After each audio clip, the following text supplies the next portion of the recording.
श्री नाम श्री कृष्ण गोविंद नाम का स्मरण करते हुए आगे कथा की ओर चलेंगे। श्री कृष्ण गोविंद हरे मुरारी हे नाथ नारायण वासुदेव। श्री कृष्ण गोविंद हरे मुरारी हे नाथ नारायण वासुदेव। श्री कृष्ण गोविंद हरे मुरारी हे नाथ नारायण वासुदेव। श्री कृष्ण गोविंद हरे मुरारी हे नाथ नारायण वासुदेव। श्री कृष्ण गोविंद हरे मुरारी कृष्ण गोविंद हरे मुरारी हे नाथ नारायण वासुदेव। हे नाथ नारायण वासुदेव। बोल गोविंद भगवान की जय। राधा रानी की जय हो। गिरिराज धरण की जय हो। जय जय श्री राधे श्याम।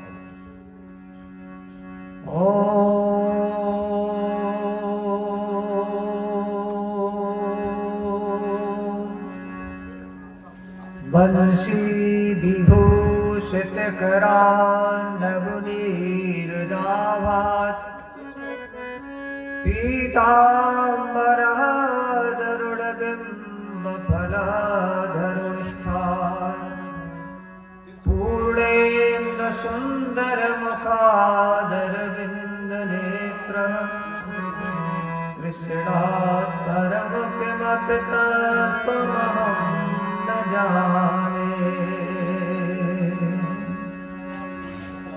नौमीड्यते भ्रवपुषे तडिदम्बराय गुञ्जावतं सपरिपेक्षल सन्मुखाय वन्यास्रजे कवलनेत्र विषाण भेणुम् लक्ष्मणश्रिये मृदुपते पशुपाङ्गजाय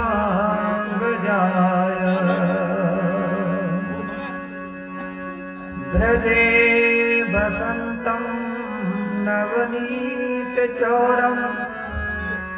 गोपाङ्गनानां च दुकूलचौरम् अनेकजन्मार्जितपापचौरम् चौराग्रगण्यं पुरुषं नमामि। श्रीवृन्दावनकलानाथौ हृदयानन्दवर्धनौ सुखदौ राधिकां कृष्णौ भजेम्यं कुञ्जगामिनौ। गोविंद भगवान की कृष्ण कन्हैया लाल की जय। राधा रानी की जय। जय जय श्री राधे। बड़े ही हर्ष का विषय है कि भगवान श्री कृष्ण की महान कृपा से और भगवान श्री कृष्ण की ही नगरी से हम आपके सामने उपस्थित हैं और भगवान श्री कृष्ण के द्वारा ही बोली गई श्रीमद् भगवत गीता के विषय में आज चर्चा कर रहे हैं। देखिए सब कुछ सुबह भगवान श्री कृष्ण उनकी भूमि से हम आए, उन्होंने जो कहा ज्ञान दिया उसके विषय में हम चर्चा कर रहे हैं। आज दूसरा दिन है, गीता के श्लोकों पर ही चर्चा होती है। एक घनश्याम भैया है, वो हमारे पर उस पर वार्षिक से जुड़े कीर्तन बोलते रहते हैं, श्री कृष्ण गोविंद हरे मुरारे। मुरारे है कि मुरारी? श्री कृष्ण गोविंद हरे मुरारे, हे नाथ नारायण वासुदेवा।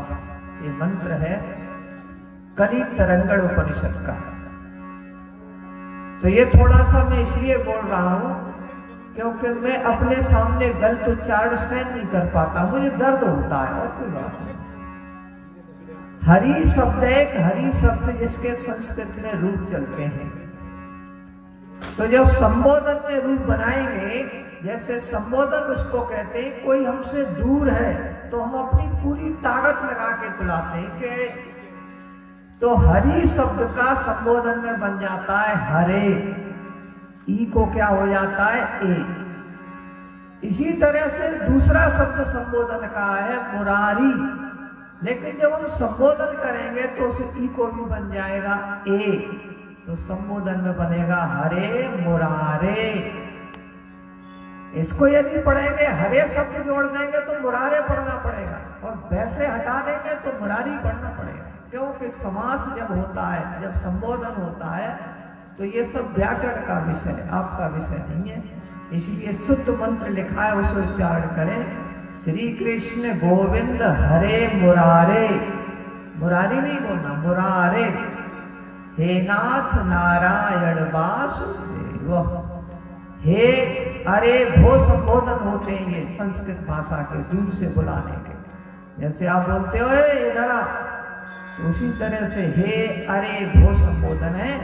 संबोधन में इकारांत शब्द को एकारांत हो जाता है, तो हरि को होता है हरे और मुरारी को होता है मुरारे। ये वाक्य पूरा इस तरह से है, तो इसलिए थोड़ी देर उच्चारण करें। श्री कृष्ण गोविंद हरे मुरारे, हे नाथ नारायण वासुदेवा। श्री कृष्ण गोविंद हरे मुरारे, हे नाथ नारायण वासुदेव।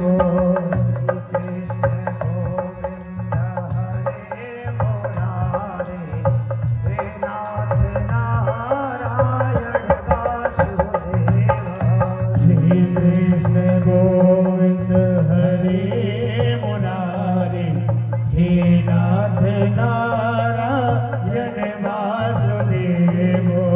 हे नाथ नारायण वासुदेव। हे नाथ नारायण वासुदेव। हे नाथ नारायण वासुदेव। हे नाथ नारायण वासुदेव। हे नाथ नारायण वासुदेव। कृष्ण गोविंद हरे मुरारी, हे नाथ नारायण वासुदेव। श्री कृष्ण गोविंद हरे मुरारे, हे नाथ नारायण वासुदेव। श्री कृष्ण गोविंद हरे मुरारी, हे नाथ नारायण वासुदेव। हे नाथ नारायण वासुदेव। बोल गोविंद भगवान की जय हो। एक बात और हम सब आपको बता दें, YouTube के माध्यम से जो यहाँ कथा पंडाल पर नहीं आ पा रहे हैं, कीर्ति द लाइव घर बैठे ही लाइव प्रसारण को YouTube चैनल के माध्यम से कीर्ति द लाइव चैनल को सब्सक्राइब करके घर बैठे ही इस कथा का सीधा प्रसारण घर बैठे ही देख सकते हैं। बोली श्री कृष्ण भगवान की जय। बोल गोविंद भगवान की जय हो। कल का भी प्रसंग अधूरा है कि ईश्वर प्राप्ति का साधन है ना। अब साधन कहाँ है? तो आपने महापुरुषों के लक्षण गीता में पढ़े होंगे। कि संत किसे कहते हैं, स्थित प्रज्ञ किसे कहते हैं, कुछ क्या बोलता है, सब कुछ पढ़ा। तो ईश्वर प्राप्ति के साधन के लिए सबसे पहले एक शब्द आता है जितासनः जितश्वासो जितसंगः जितेन्द्रियम्। सबसे पहले आपको आसन जीतना पड़ेगा। आसन जीतने का मतलब है एक आसन पर बैठ के आपको 10 घंटे 15 घंटे 20 घंटे भगवान का भजन करना पड़ेगा। और हम 1 घंटे बैठने में 70 करवट लेते हैं, अंदाजा करें। स्थाणु, जैसे स्थाणु उसको कहते हैं, जैसे पेड़ ऊपर से टूट जाए उसका ठूठ खड़ा रहता है, न हिलता है न डुलता है। इस तरह से आप एक आसन पर पहले बैठना सीखे, न हिले न डुले। मच्छर आ जाए तो भी मार रहे हैं, मक्खी आ गई तो भी मार रहे हैं, ऐसे नहीं होता है। एक आसन स्थाणु जैसे बिल्कुल जमे हुए हो। आसन जीतने के बाद जितासन जित श्वास, अपनी श्वासों को जीतना पड़ेगा तुम्हें। श्वास जीतने का मतलब ये नहीं है आप उससे लड़ाई लड़ेंगे। जीतने का मतलब उसको इतना गैप दीजिए, 2 मिनट बाद 3 मिनट बाद 5 मिनट बाद सांस आए अपने आप, भीतर श्वास ले जाओ, फिर ध्यान करो ठाकुर जी का।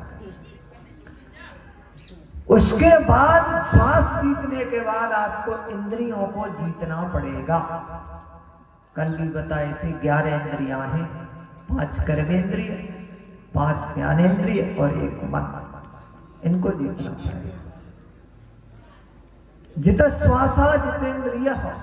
जब आप इंद्रियां जीत लेंगे तो इंद्रियों के बाद क्या है मन, मन के बाद क्या है बुद्धि, और बुद्धि के बाद क्या है आत्मा।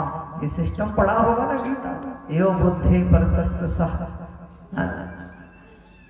तो वो आत्मा है। अब हम काम क्या कर रहे हैं कि हम संसार में इंद्रियों को बरत रहे हैं, बस मन को बरत रहे हैं और इंद्रियों को, परमात्मा की जरूरत ही नहीं। और ज्यादा जोर लगा लेते हैं तो थोड़ा बुद्धि का सहारा ले लेते हैं, बस बुद्धि से आगे है उसकी हमें कोई आवश्यकता नहीं पड़ रही है, क्योंकि वहां पहुंचते ही नहीं। वही जो तत्व है उसी के बारे में भगवान क्या कहते हैं, न तद्भासयते सूर्यो न शशांको न पावका यदि गत्वा न निवर्तन्ते तद्धामं परमं मम। बोले जो बुद्धि से परे तत्व है उसी तत्व के बारे में कह रहे भगवान कि उसे चंद्रमा प्रकाशित नहीं कर सकता है, सूर्य प्रकाशित नहीं कर सकता है। देखिए उसे कोई नहीं प्रकाश, वो मेरा परम पद है, मेरा धाम है। धाम का मतलब घर है, प्रकाश है। वहां तक तो यात्रा आपको करनी पड़ेगी। अब कैसे यात्रा होगी उसका मैं आपको तरीका बता रहा हूं। आप जाते हो ना नर्मदा नहा के, तो नर्मदा जब नहाते हो तो उससे तन पवित्र होता है कि मन पवित्र होता है? सही बताना आप लोग, क्या पवित्र होता है? गंगा जी गए हो गए कि नहीं गए हो गए? गंगा है, जमुना है, नर्मदा है, त्रिवेणी है, हमारे यहाँ बहुत नदियां हैं। इतनी सारी नदियां हैं कि शायद आप गिन नहीं पाओगे है? लेकिन मैं आपसे पूछना चाह रहा हूं उन नदियों में जाकर के तुमने अपना तन का मैल धोया है या मन का मैल धोया है? ये बताओ, क्या धोया है?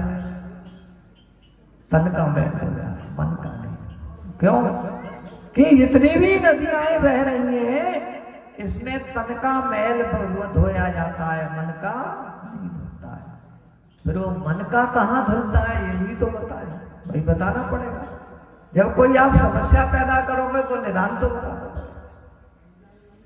इसमें 2 तरह की विधियां हैं इस हिंदुस्तान में। एक तो है प्राकृतिक, जो वास्तविक बह रही हैं वह नदियां केवल तन धोती हैं, और दूसरी है अप्राकृतिक, जो बहने वाली नहीं है। बोले तो वो एक है, जैसे हमने सत्संग किया तो जो सत्संग रूपी नदी बह रही है उसमें मल के मल धुलते हैं। किसके धुलते हैं? मन के, तन के नहीं धुलते। समझ में आ रही है आपकी? मन के धुलते। क्योंकि सब कुछ बात है। जब कोई गुरु शिष्य को पढ़ाता है तो उस शिष्य को क्या पढ़ा रहा है? उसके मन के मैल को दूर कर रहा है, उसे बुद्धि प्रदान कर रहा है। उस बुद्धि के विषय में क्या कह रहे हैं? सुना नहीं होगा आपने। एक सुखनाशोपदेश किताब आती है, उस किताब में लिखा है, जो पढ़ाई जाती है एमए में, कि इस बुद्धि या मन को सूर्य प्रकाशित नहीं कर सकता है। कर सकता है क्या? इसको चंद्रमा भी प्रकाशित नहीं कर सकता है। बोले तो कि एक गुरु ही इसको प्रकाशित कर सकता है, दूसरा कोई साधन नहीं। डॉक्टर साहब पढ़े हैं और भी विद्वान लोग आपस में बैठे पढ़े हो। आपसे मैं पूछना चाह रहा हूं कि आपका मन का मैल, बुद्धि का मैल किसने धुला? साबुन से या माता पिता ने? किसने धुला बताओ? गुरु ने धुला होगा। चाहे आप प्राइमरी में पढ़ने गए होंगे, चाहे जूनियर में पढ़े गए होंगे, कहीं भी गए होंगे। इस मन की गंदगी, बुद्धि की गंदगी को दूर करने का काम करते हैं तो केवल गुरु करते हैं, और कोई नहीं करता। प्रयक्षति गुरु प्रीतो वैकुंठम योग दुर्लभम। यदि गुरु प्रसन्न हो जाए तो वैकुंठ भगवान श्री कृष्ण के दर्शन करा देते हैं और वो धाम भी दे देते हैं जहां सब लोग रहते हैं। तो अब समझ गए ना, दो नदियां हैं, एक तो गुरु बहाते हैं आकर के। सकृत गीताम भस स्नानम है, संसार मल। आप ही पढ़ते हो, मुझे तो याद भी नहीं है। सन 90 में पूरी गीता याद थी, धीरे धीरे भूलता गया, अब थोड़ा बहुत याद रह गई है। सकृत मान एक बार, गीता अंभसी, गीता रूपी जल में स्नान आप कर लो तो सकृत गीताम भस स्नानम, संसार मल, संसार रूपी जितने भी मल हैं, गंदगी है, सब धुल जाती है। स्नान तो करो आप उसमें, है? तो अब ये बात आती है कि हमें कहां अपना स्नान करना चाहिए? सत्संग में स्नान करना चाहिए। सत्संग की महिमा भगवान एकादश स्कंद में भागवत के उद्धव जी को बताते हैं कि बोले चाहे राक्षस हो, और राक्षसों ने भी सत्संग के माध्यम से सदगति प्राप्त करी है। यहां तक उन्होंने वर्णन किया है कि पशु और पक्षियों ने भी सत्संग के माध्यम से ही ईश्वर की प्राप्ति की है, दूसरा कोई साधन नहीं है। कोई है? नहीं। क्यों? क्योंकि ईश्वर प्राप्ति का साधन बताया भगवान ने। जैसे कछुआ अपने अंगों को समेट लेता है, ऐसे ही तुम्हें अपनी जो दृष्टि है ना, बहिरंग दृष्टि, जगत में फंसी हुई दृष्टि है, इस फंसी हुई दृष्टि को खींच लेना चाहिए। उसके बाद व्यवस्था होगी। क्या व्यवस्था है? तो भगवान गीता में कहते हैं कि इंद्रियों को मन में लगाओ। किस में लगाओ? मन में लगाओ। और मन को किस में लगाओ? बुद्धि में लगाओ। और बुद्धि को किस में लगाओ? सत्संग में लगाओ। सत्संग में लगा करके परमात्मा में लगाओ। तो बैक गियर डालना पड़ेगा। कैसा गियर? बैक गाड़ियों में होता है कि नहीं होता है बैक गियर? और तुम अगले भागने वाले गियर डाल रहे हो, फिर कह रहे हो ईश्वर नहीं मिल रहा है, ईश्वर नहीं मिल रहा। अरे भाई, भागने वालों गियरों से जो है कि ईश्वर मिलेगा, है? नहीं होते गाड़ी में भाई, आगे गियर पड़ते भागती है और पीछे पड़ते हैं तो पीछे। तो अब समझ गए ना कैसे मिलेगा ईश्वर? कभी नहीं समझे, समझ गया है? कोई एक बंदिया रो रही थी, बंदिया, मेरा बेटा मर गया, मेरा बेटा मर गया, बड़ी रो रही थी। लोग पूछ रहे क्यों रो रही है? अरे मेरा बेटा मर गया। तो पूछा लोगों ने, फिर तुझसे बंदिया क्यों कहते हैं जब तेरा बेटा मर गया? बंदिया नाम ही उसका पड़ेगा जिसका बेटा नहीं होगा। तो अब ये हुआ कि ये स्थिति पैदा हो गई, तो लोगों ने समझाया कि तेरा बेटा था ही नहीं, तो बेकार हो गया। कोई कह रहा है कि भाई ये व्यवस्था कैसे है? एष बंद्यास तो याति पुष्प कृत शेखर। बोले ऐसा बंद्यास तो याति, कोई एक व्यक्ति कह रहा है कि ये बंध्या का पुत्र जा रहा है और आकाश से फूल तोड़ करके लाएगा। अब तुम सोच लो किससे तोड़ के लाएगा? बोले खरगोश के सिंह से धनुष बाण बनाया है इसने। अब कोई टिकने की जगह तो होनी चाहिए। पहले तो बंध्या का पुत्र ही नहीं होता है, दूसरा खरगोश के सिंह ही नहीं होते, और तीसरा आकाश में फूल ही नहीं होते। फिर भी कह रहा है बोले तोड़ के लाएगा। नहीं ला सकता। लाएगा क्यों? क्योंकि सब असत्य है। असत्य में सत्य की प्रतीति नहीं हो सकती है। अब ये बात है कि इस ईश्वर की प्राप्ति करते कौन है? इसके लिए आपको संत बनना पड़ेगा। मैंने कल बिल्ली का उदाहरण दिया था, खा पी के मोटी ताजी हो गई, नहीं निकलोगे। हाँ, वो तो उपवास करना पड़ेगा। जब तुम्हारा जन्म हुआ था तो शुद्धो से बुद्धो से निरंजन होसी, आप बिल्कुल शुद्ध थे, बुद्ध थे। उस समय ईश्वर को प्राप्त करने की शक्ति थी आप में, लेकिन देखा कि लोग तो बाहर झूठ भी बोल रहे हैं, आपने भी सीख लिया। लोग बाहर ठगी कर रहे हैं, आपने भी सीख लिया। लोग पता नहीं क्या क्या कर रहे हैं, आपने भी सीख लिया। तो बोले यात्रा तुमने संसार की शुरू कर दी, इसलिए अब फिर आपको बैठ होना पड़ेगा। अब आते हैं कि खोज कौन करता है संतों। ऐसी बात नहीं कि परमात्मा की खोज नहीं हुई है, संतों ने साक्षात्कार किया है, खोज की है, लेकिन प्रयास करना पड़ता है। ऐसे अंतर भवेनंत भवंतमेव यते जयन्तो मृगयन्ते संत असंतमप्यहितमन्तरेण किनन्तयन्ति किमनन्त संत। पहले भी परमात्मा कहां प्राप्त किया, किसने किया? तो कहने का मेरा अभिप्राय है कि यदि ईश्वर खो गया है तो आप उसे ढूंढोगे, जो खोया ही नहीं है तो ढूंढने का प्रश्न नहीं।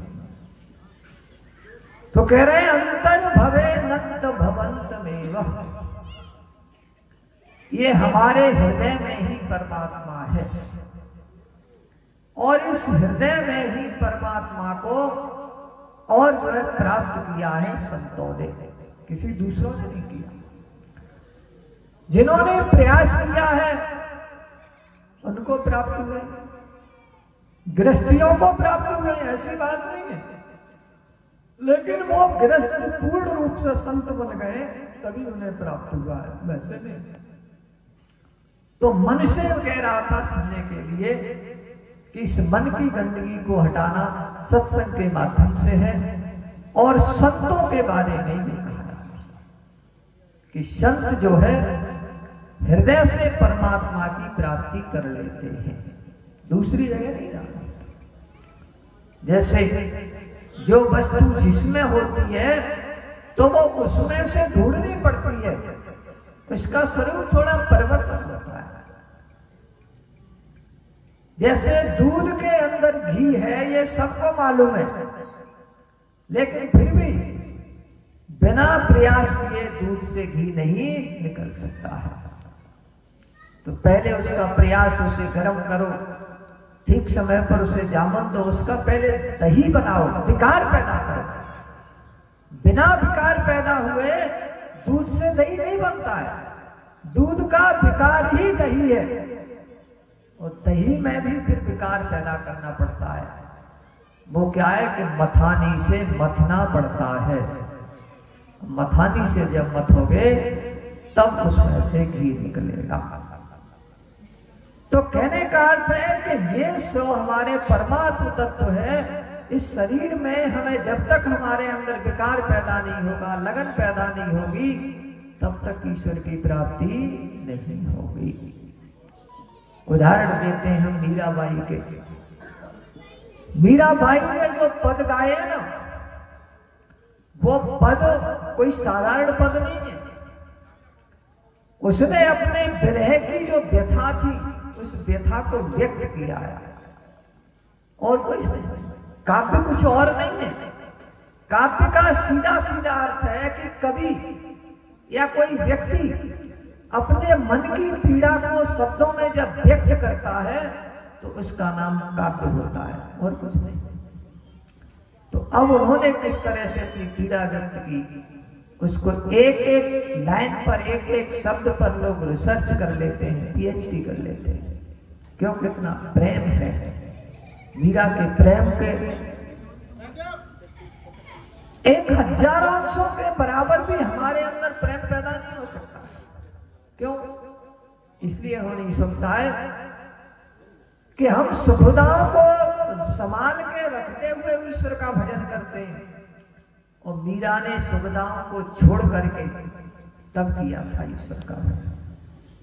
नरसी की बात आएगी कि ठाकुर जी नरसी का भात भरने गए थे। क्यों गए थे? इसलिए गए थे कि जो पहले उसके पास राजपाट जो कुछ था उसने ठाकुर जी के नाम से लुटा दिया था कि ये तुम्हारी है।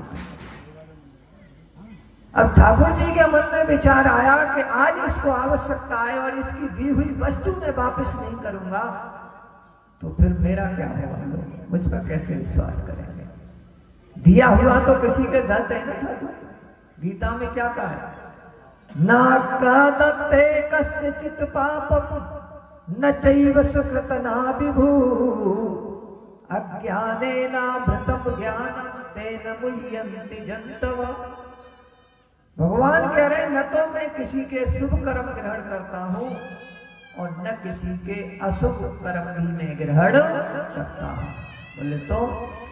बोले बात यह है कि उसी के उसको वापिस कर देता हूं। अच्छे करता है तो तू ले जा, है ना, बुरे करता है तो ले जा, मेरा इसमें कुछ नहीं। क्यों? क्योंकि भगवान कभी भी किसी का नहीं लेते नहीं लेते।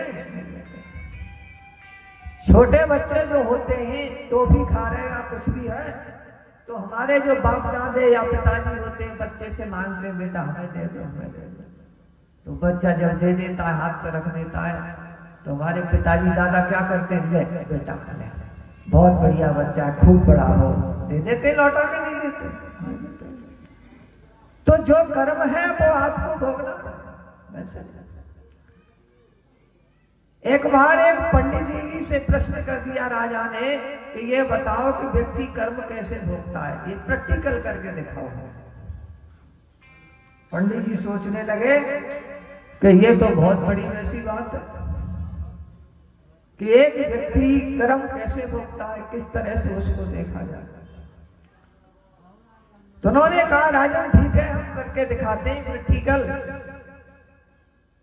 उन्होंने एक दिन जो है राजभवन में ही राजा से कहा कि 3 कर्मचारियों को बुलाओ। 3 कर्मचारी बुलाए। तीनों कर्मचारी आए। राजा ने कहा कि भाई तुम उस बगिया में चले जाओ और तुम्हें एक एक बोरी फल तोड़ करके लाने, उसको मैं खाऊंगा, फल तोड़ के लाने। ठीक है। तीनों ले जाते हैं, उसमें बोरी में फल तोड़ते हैं तो एक ने तो बहुत सुंदर पके पकाए फल तोड़े,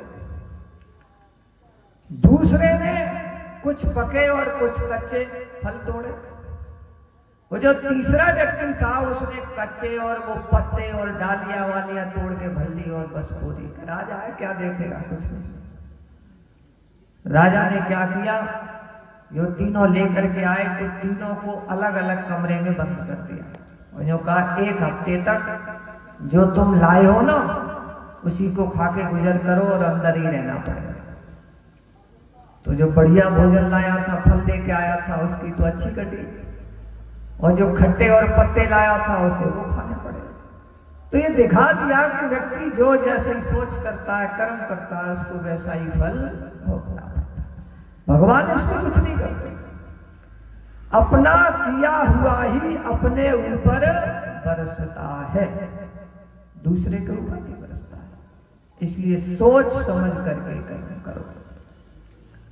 अब आप नदी में स्नान करने गए होंगे, जैसे जाते हो ना नर्मदा में, कहीं कहीं घाटों पे लिखा हुआ है कि कृपया यहाँ गहरे नीचे जल में न जाएं क्योंकि पानी बहुत गहरा है ना। तो कहने का मतलब यह है कि तुम्हें अपना तन का मैली तो छुड़ाना है तो ऊपर ही छुड़ा के चले आओ, डूबने की जरूरत नहीं है।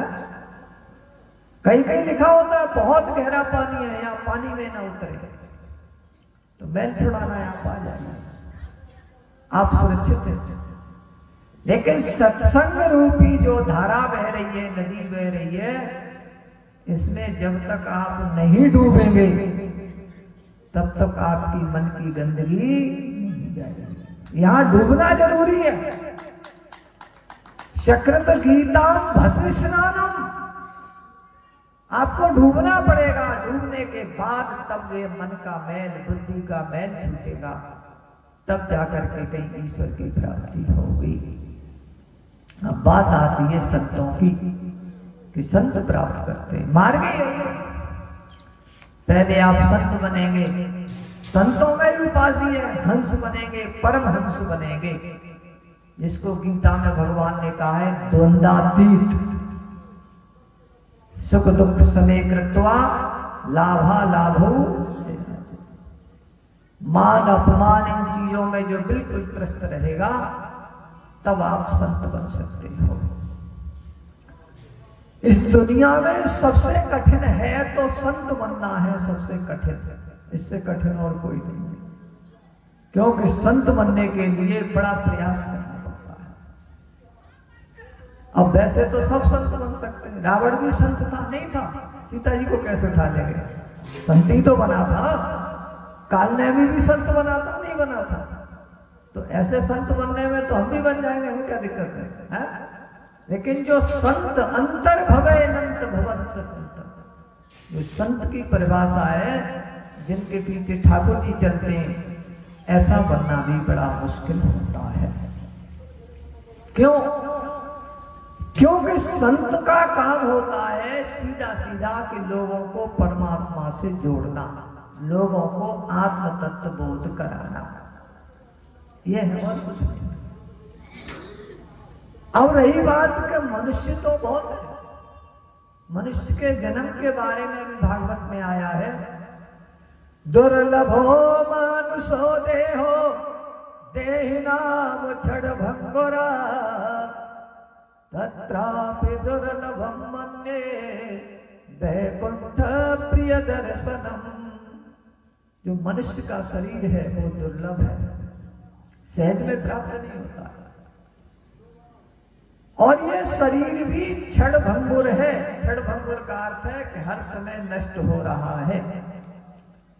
जब हमारा जन्म हुआ था उस समय हमारी पूरी उम्र थी, तो उम्र तो हो रही है कम, और संसार के लोग क्या कहते हैं, अब लाला बड़ो है रहो, लाला बड़ो है रहो। और कागजू कह दो ना कि तेव लाला छोटो है रहो, तो मैया भी बुरा मानेगा कि बाप भी बुरा मानेंगे? नहीं मानेंगे। क्यों? क्यों? उन्हें महसूस नहीं है कि हमारा लाला छोटो। हकीकत तो यही है कि लाला हमारा जो है छोटा हो रहा है और जो है बड़ा। अब धीरे धीरे नष्ट हो रहे हैं हम रोज, लास्ट में आकर के बिल्कुल नष्ट हो जाते हैं। बोला तत्रापि दुर्लभ मानने, फिर भी मैं दुर्लभ इस शरीर को मानता हूं कि जिस व्यक्ति ने शरीर प्राप्त करके और ठाकुर जी को प्राप्त कर लिया हो। मनुष्यत्व मोक्षत्व महापुरुष संश्रय।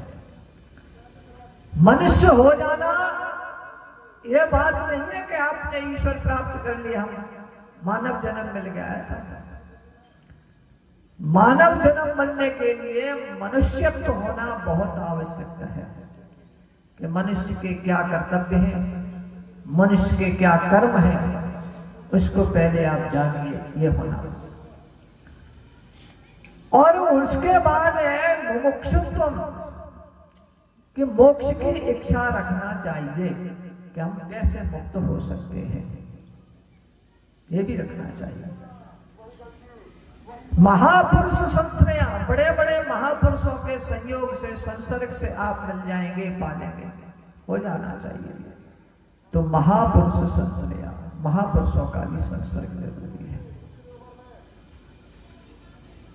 अब वैसे तो मनुष्य बहुत है, लेकिन वो यदि परमात्मा या अपने आप को नहीं पहचानते हैं तो उनका मनुष्यत्व नहीं है। क्यों? कि मैं बचपन में एक श्लोक सुनता था, पढ़ता था, ऐसाम न विद्या न तपो न दानम ज्ञानम न शीलम न गुणो न धर्म ते मृत्य लोके भुव भार भूता मनुष्य रूपेण मृगाश्चरन्ति। ये कह रहे हैं न जिनके पास विद्या है, न कोई और कोई गुण है, न तप है, न शील है, वो मनुष्य नहीं है। बोलो तो वो मनुष्य के रूप में हिरण चल रहे हैं, हिरण। ये मैं नहीं कह रहा हूं, कवि कह रहा है, मनुष्य रूपेण मृगाश्चरन्ति, मनुष्य के रूप में हिरण चल रहे हैं।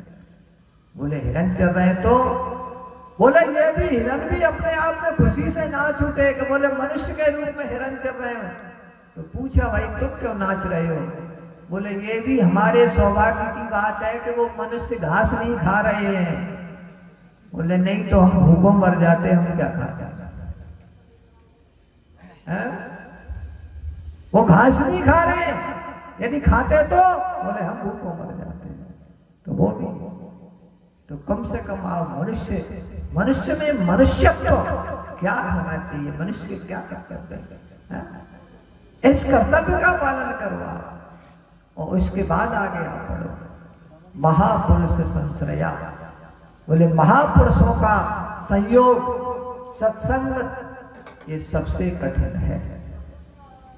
पशुओं में और मनुष्यों में क्या अंतर है बताओ? क्या अंतर है? कोई अंतर है?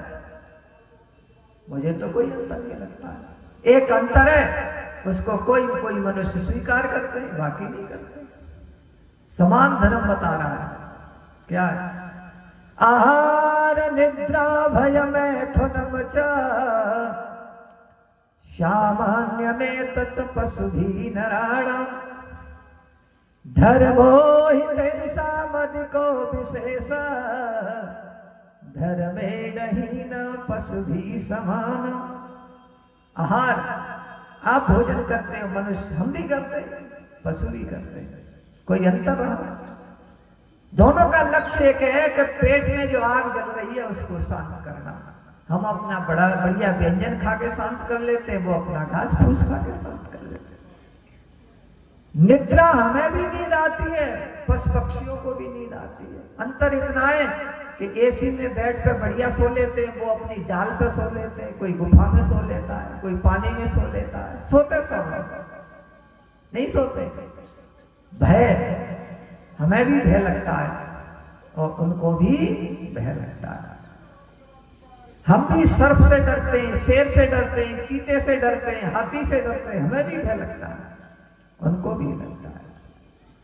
और मैथुन, हम भी संतान की उत्पत्ति करते हैं और मनुष्य भी संतान की उत्पत्ति करते हैं। और हकीकत में यह देखा जाए तो मनुष्य से मुझे कहीं कहीं जगह पर देखते हैं ना कि पशु पक्षी गुणवान लगते हैं। क्यों? कि मनुष्य अपने धर्म पर नहीं टिकता है, पशु पक्षी टिकते हैं। कभी भैंस को देख करके जो सांड होता है वो कभी भिखारी नहीं होता है, और गाय को देख करके जो भैंसा सांड होता है वो कभी भिखारी नहीं होता है। उसे कोई भिखार नहीं आएगा, उसके मन में कोई खो नहीं आएंगे। हिरण हिरणी आदि को देखो तुम, अपने धर्म और संयम से रहते हैं सब। लेकिन मनुष्य एक ऐसा व्यक्ति है कि जब भी किसी सुंदर महिला को देखता है ना तो भूल जाता है कि मैं शादीशुदा हूं के, या 50 साल मेरी उम्र की, अभी भूल जाता है। एक कवि हुए घाट, वो कहते थे कि यदि 40 वर्ष की उम्र के बाद यदि शादी की इच्छा हो या पराई स्त्री की तरफ देखने की इच्छा हो तो बोले जो अपने पैर में जूती पहन रखी है ना आपने, वो जूता उतार के 40 ही खोपड़ी में दो, अपनी में अपने आप दो। क्योंकि तुम अपनी में अपने आप नहीं दोगे तो समाज तुम्हें जूते देगा, फायदा क्या है? तो इसलिए अपने आप को पहचानो। भय उनको भी, आपको आप भी मैथुन करते हैं, वो भी संतान उत्पत्ति करते हैं, लेकिन पशु एक काम नहीं करते हैं। क्या? धर्मो हि तेषाम अधिको विशेष। पशु धर्म नहीं कर सकते हैं, मनुष्य धर्म कर सकता है। पालन कर सकता है। अब पशुओं की विशेषता मनुष्य अपना रहा है। पशुओं के जो बच्चे होते हैं उनके बच्चों में ये विशेषता होती है कि वो अपने माता पिता की सेवा नहीं करते। पक्षियों के जो बच्चे होते हैं उनमें भी यही विशेषता होती है कि वो अपने माता पिता की सेवा नहीं करते। अब ऐसे ही मनुष्यों में कुछ बच्चे हो रहे हैं तो उनसे ज्ञान ले रहे हैं पशु पक्षियों से, वो भी अपने माता पिता की सेवा, वो ज्ञान तो वहीं से ले लिया ना। वो पक्षी कितने बढ़िया तरह से पालता है, जब पंख हो जाते हैं ना तो उड़ के अपने चले जाते हैं, उन्हें कोई मतलब नहीं कि हमारे मम्मी पापा कहाँ हैं। ऐसे ही अब कुछ संतान हो रहे हैं, क्या करोगे? पढ़ा के लिखा के आपने तैयार कर दिया, उनके पंख लग गए और यहाँ से उड़ेंगे हिंदुस्तान से सीधे, या तो अमेरिका जाएंगे, कनाडा जाएंगे या अफ्रीका जाएंगे, हिंदुस्तान में भी नहीं रहेंगे। बताओ, क्या फिर कहते हो सुख नहीं मिलता है? अरे जिसने तुमको सुख दिया है उसको तुम्हें सुख देना पड़ेगा, तभी आप सुखी रह सकते हो। वेद में शब्द आते हैं, पहला मातृदेवो भव, पितृदेवो भव, आचार देवो भव और अतिथि देवो भव। ये 4 शब्द हैं। वेद के बोल रहा हूं मैं, वेद, उन शब्दों को दोहरा रहा हूं मैं, अपनी तरफ से कुछ नहीं बोलता हूं। आपने देखा ना, पहले श्लोक बोलता हूं तब कुछ बोलता हूं, तो इसका सीधा अर्थ है मैं अपनी तरफ से कुछ नहीं बोल रहा हूं। जो पहले बोल गए कह गए इसको बोल रहा हूं। मातृदेवो भव, मां हमारी देवी है, पिता हमारे देव है, आचार्य हमारे देव है, अतिथि हमारे देव है। पहले इनका ऋण तो आप उतारिए, तब आप सुखी रहोगे। इनका ऋण तो उतार नहीं रहे। कल्पना कर रहे हो कि भगवान हमें सुखी रखे, ऐसा होता नहीं है। क्यों? 4 वेद 6 शास्त्र में और बात मिली है 2, दुख दीने दुख होत है और सुख दीने सुख हो। तुमको जिसने सुख दिया है उसे तो सुख देना पड़ेगा। मान लो कि मैं घनश्याम से 10,000 रुपए उधार ले लूं और उसके बाद जब मेरे पास पैसा आ जाए तो हर एक इंद्राणा के व्यक्ति को 20-20 हजार रुपए का दान कर दूं और घनश्याम को न दूं, तो क्या मैं दानी माना जाऊंगा? बताओ है? भाई किसी न किसी का ऋणी माना जाऊंगा। मेरा फर्ज ये है कि जिससे मैंने पहले ऋण लिया है वो ऋण चुकाऊं, और ऋण चुकाने के बाद दान दिया जाता है। ऐसा नहीं है कि उधार ले करके दान करो, ऐसा कहीं है सृष्टि में? है ऐसा नहीं है। तो जो तुम्हारे ऊपर ऋण है, माता का, पिता का, गुरु का, आचार्य का, उस पहले ऋण को चुकाओ, उसके बाद आप दाता बनिए, कोई फर्क नहीं पड़ रहा।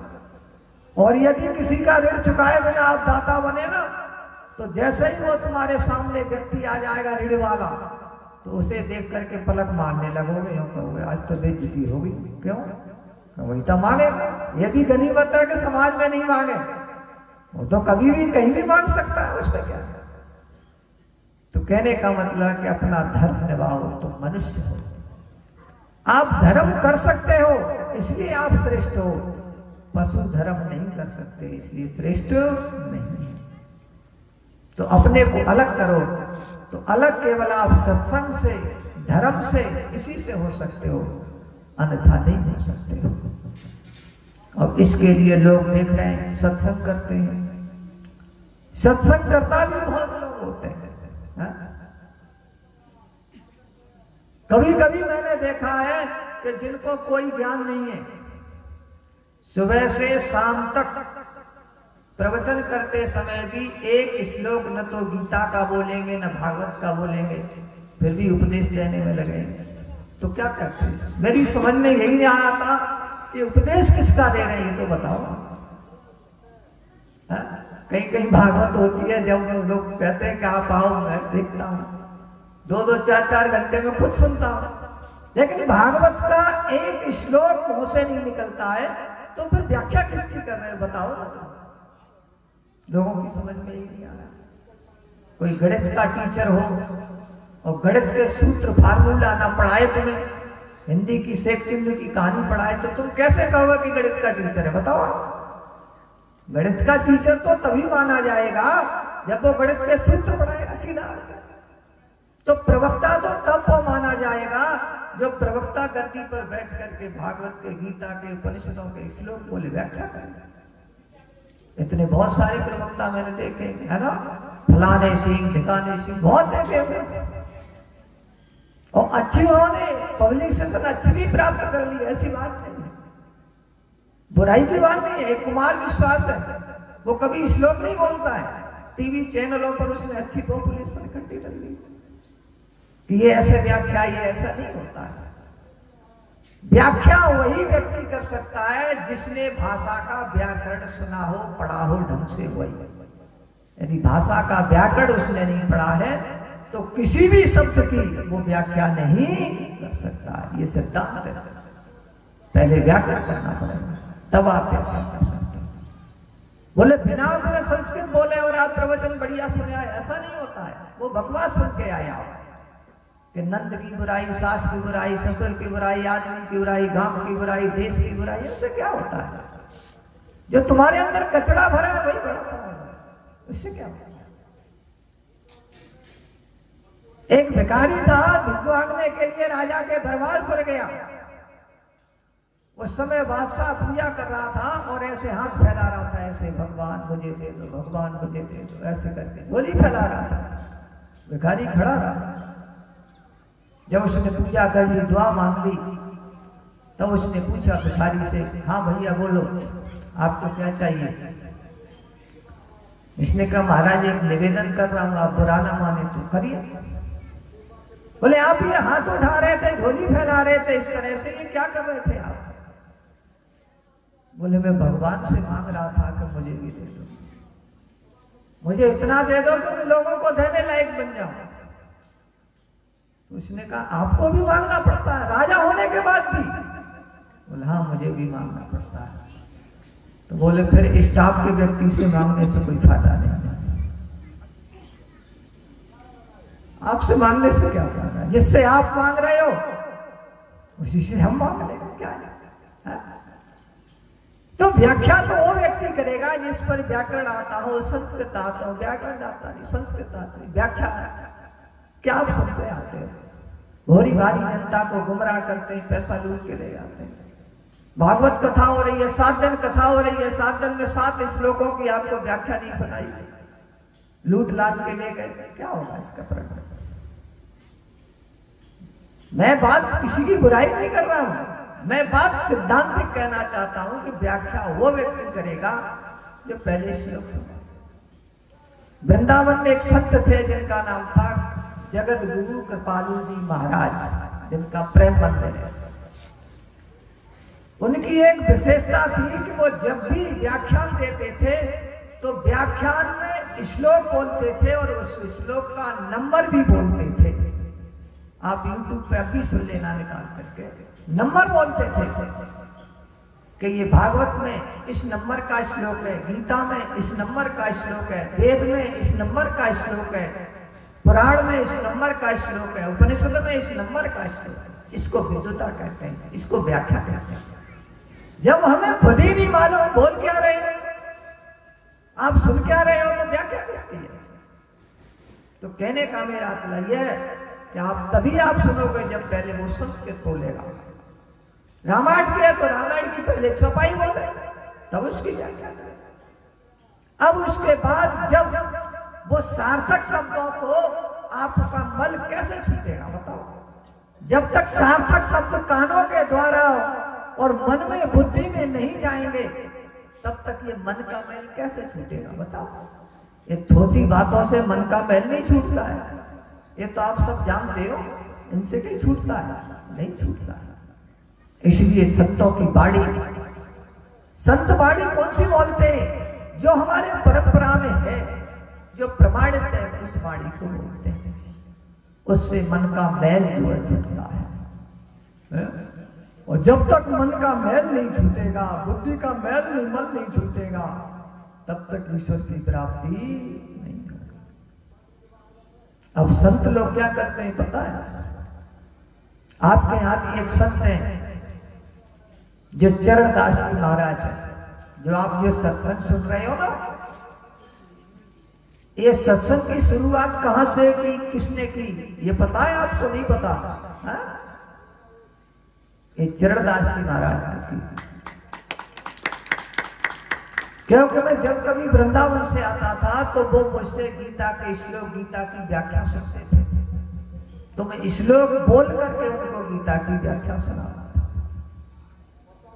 वहां आश्रम में, या जब कहीं टहलने जाते थे सड़क पर तब सुनाता था। तो उनके मन में एक दिन स्फुरणा पैदा हुई कि आचार्य जी, मेरी इच्छा है जो आप मुझे सुनाते हो ना, वो मेरे इंद्राणा के लोगों को आप सुनाएं, क्योंकि मुझे मेरा विश्वास है कि जो गीता के श्लोक आप मुझे सुनाते हो, मुझे सुख शांति मिलती है, तो इन श्लोकों से इंद्राणा के लोगों को भी मिलेगी। आप बोले? मैंने कहा भाई मैं तो बोलना ही है। अब जैसे मैं माइक से बोल रहा हूं तो आप तो चाहे भले ही एक व्यक्ति सुन लो, और चाहे हजारों सुन लो, और चाहे लाखों सुन लो, और चाहे लाइव के माध्यम से और सुन लो, मेरा तो उतना ही खर्चा होगा, ज्यादा तो होने वाला नहीं है। तो मैंने कहा भाई मैं आपको सुना रहा हूं, जब भी मेरा उतना ही खर्चा है, और आप कोई व्यवस्था करके मंच में बिठा दोगे, जब भी मेरा ही उतना ही खर्चा, मेरा उतना ही है। और खर्चा बढ़ेगा भी तो आप लोगों का बढ़ेगा, मेरा थोड़ी बढ़ेगा। बोले गोविंद भगवान की। तो उन्होंने कहा ठीक है मैं व्यवस्था करता हूं। तो उन्होंने पहली बार मुझे बुलाया, और बुलाने के बाद उन्होंने जो पहली बार ये 2 दिवसीय गीता जयंती के उपलक्ष्य में उन्होंने ही रखा था। यानी ये जो फलदार वृक्ष है, इस फलदार वृक्ष का उन्होंने ही रोपण किया था, जिसे पूज्य गुरु जी ने और मैंने आकर के केवल थोड़ा सींचा, स्टार्ट किया इसको। और ये गीता जयंती के उस उपलक्ष्य में ही क्यों रखा? क्यों? क्योंकि वो गीता के ही प्रवचन उनसे सुनते थे अकेले में, उस उपलक्ष्य में उन्होंने रखा। और सबसे पहले मैंने जब देखा आंखों से, तो उन्होंने ही व्यवस्था की थी टेंट वाले के, भले ही कुछ भी व्यवस्था हो उसके पास जाके उनको बुला के टेंट लगवाना, माइक लगवाना, हर व्यवस्था उन्होंने खड़े होकर पहले स्वयं की थी। तो जब स्वयं पहले कर्म किया जाता है ना, तो फिर हमारे पीछे चलने वाले अपने आप करने लगते, नहीं करने लगते। तो ये सत्संग रूपी जो वृक्ष लगा है 2 दिवसीय, इस वृक्ष लगाने की भूमिका यदि है, तो आज हमारे पास में जिनकी केवल आत्माएं विद्यमान है, क्या है? कोई बात नहीं, वैसे पूजा करते, हनुमान चालीसा पढ़ते, और ऐसा 2 काम नहीं चलेंगे, घनश्याम जी एक ही चलेगा। हाँ, बोल गोविंद भगवान की। हाँ, या तो हनुमान चालीसा मत पढ़िए, बुलाया आपने, न्योता दिया कि नहीं दिया, हनुमान चालीसा पढ़िए, और फिर ऐसे।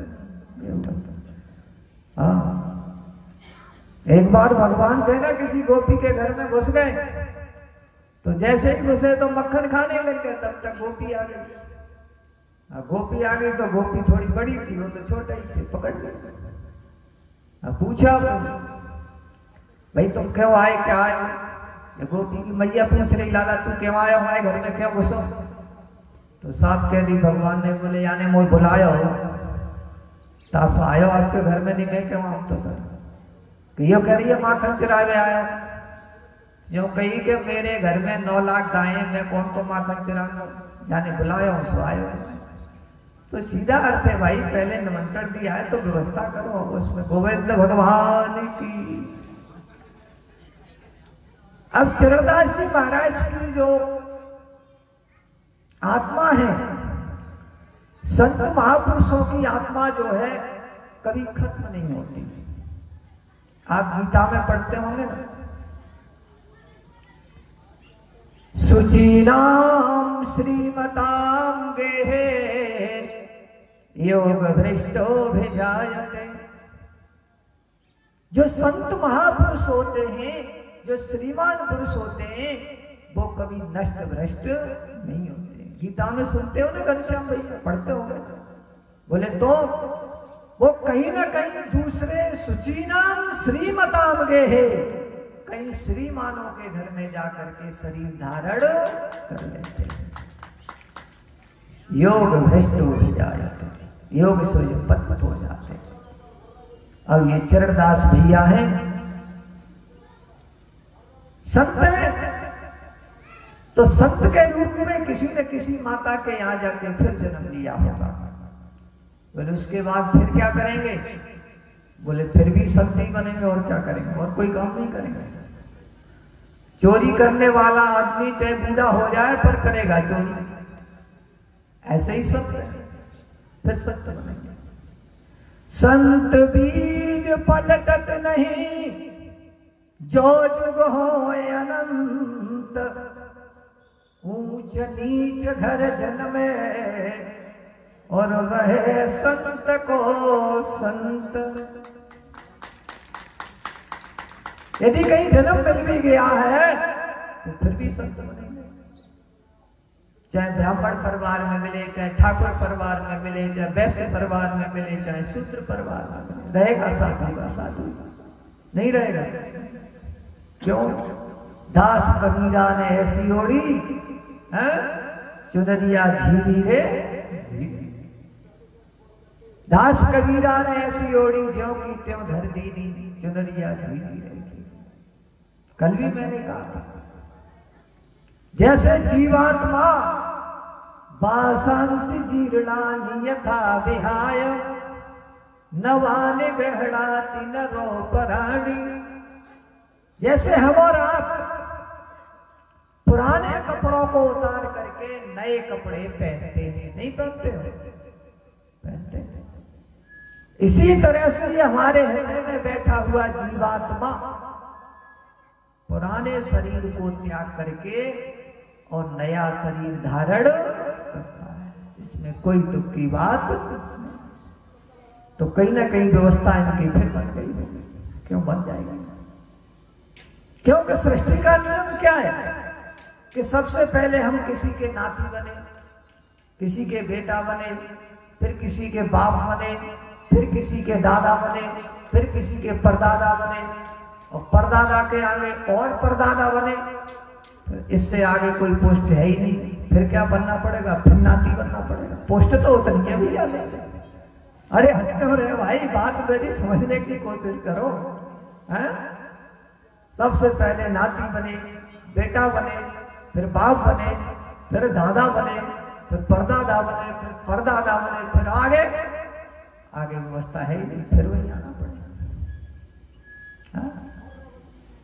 तो ये संसार चल रहा है, इसी में चल रहा है।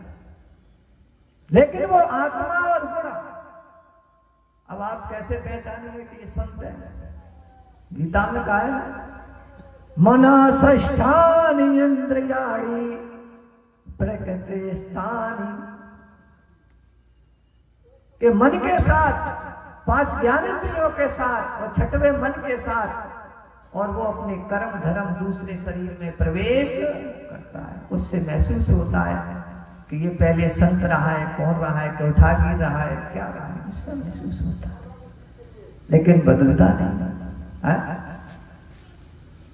गेहूं के साथ एक वनस्पति पैदा होती है जिसको हमारी ब्रज भाषा में बथुआ बोलते हैं। क्या बोलते हैं? बथुआ।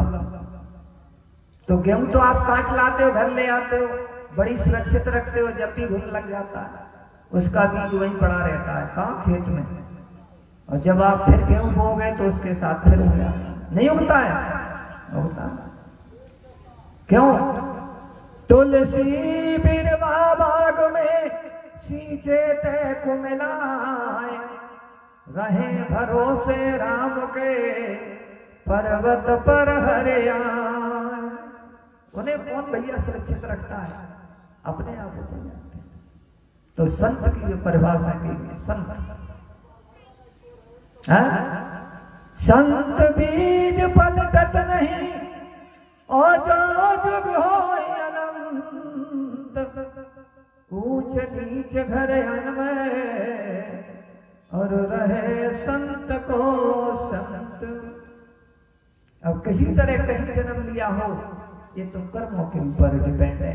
हो सकता है इंद्राना में लौट के आ जाए, लेकिन हम इस बात को नहीं मान सकते।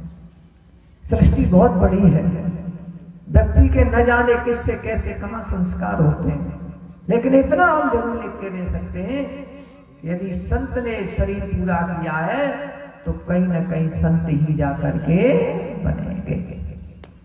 ऊंच नीच घर जन्मे, घर से कोई संबंध नहीं है। श्रीमान श्रीमताम के है योग भ्रष्ट उपजाए। श्रीमताम का अर्थ है कि जो परिवार ठाकुर जी से जुड़ा हुआ है, वो चाहे ऊंच नीच, उससे कोई मतलब नहीं है। परिवार यदि वो ठाकुर जी से जुड़ा हुआ है तो उस परिवार में जो है उन्हीं संत का जन्म होता है। बोल गोविंद भगवान की, कृष्ण कन्हैया लाल की जय। स्वागतम गुरुवर, स्वागतम गुरुवर,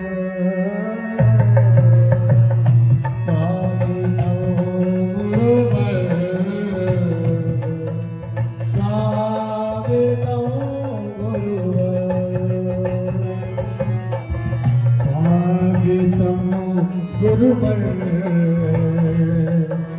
स्वागतम गुरुवर, स्वागतम गुरुवर, स्वागतम गुरुवर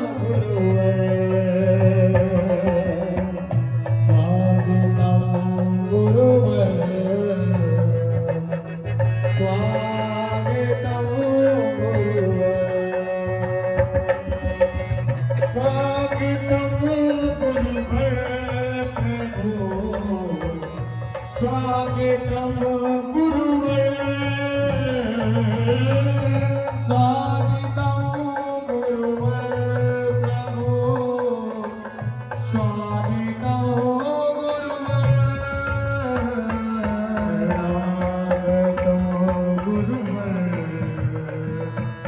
स्वागतम गुरुवर, स्वागतम गुरुवर, स्वागतम गुरुवर, स्वागतम गुरुवर प्रभु, स्वागतम गुरुवर, स्वागतम गुरुवर, स्वागतम गुरुवर, स्वागतम गुरुवर, सारी की सेवा करते हुए स्वागतम गुरुवर, स्वागतम गुरुवर, स्वागतम गुरुवर प्रभु, स्वागतम गुरुवर, स्वागतम गुरुवर,